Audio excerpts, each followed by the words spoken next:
Hello, tasty morsels. It's album review time. And I'll be speaking to Matt Bellamy from Muse too in a few minutes.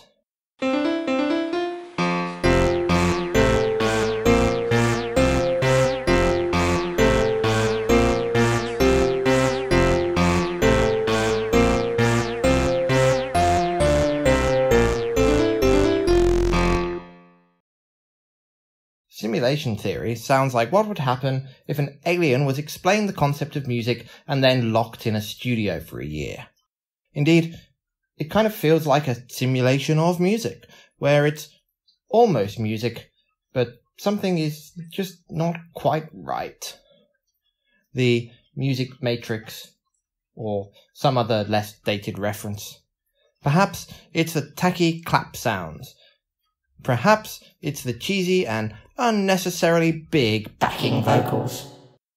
Perhaps it's the absence of decent songs. Probably that one.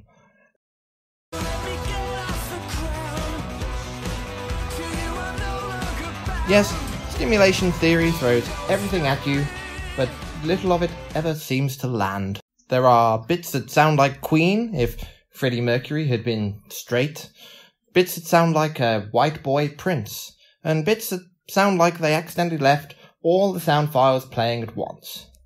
Actually, there's quite a few of the latter. It's not hateful, it's just there. Trying desperately to be noticed, like a contestant on some terrible talent contest. I'd like to sing a song I wrote myself.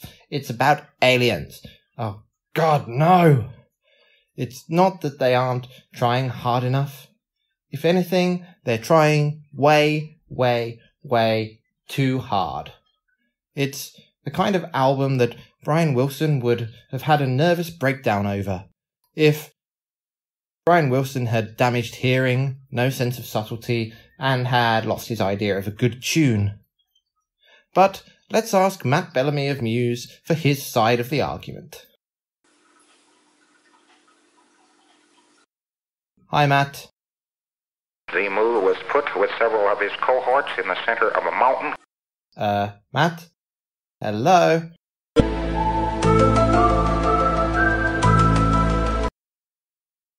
Hello, Matt. We are on.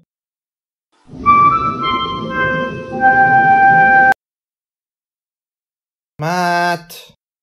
Hello?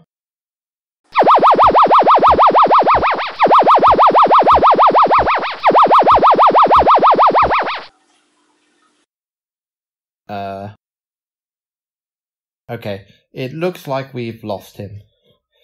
In more ways than one. And that's a problem. I don't know where Muse have gone. The Muse who wrote great songs and who understood tunes. I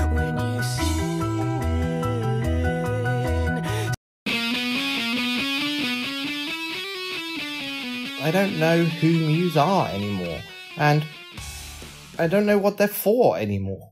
I mean, they started out as a second-tier Radiohead.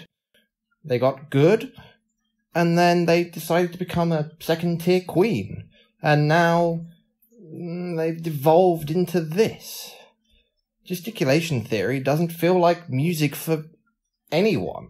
Not for a rock fan, no music for a Queen fan, nor music to enjoy live. It's just music for the band themselves and that small group who've stuck with them despite their decidedly mixed results over the last few years. Well, if that's you, great. If not, this will sound like the most self-indulgent crap you've heard in a long time. Indeed, my first reaction after it was finished for the first time was to turn the volume down and enjoy silence. So, thank you, Muse, for producing an album that reminds me of the joy of the infinite void of nothing. Thanks.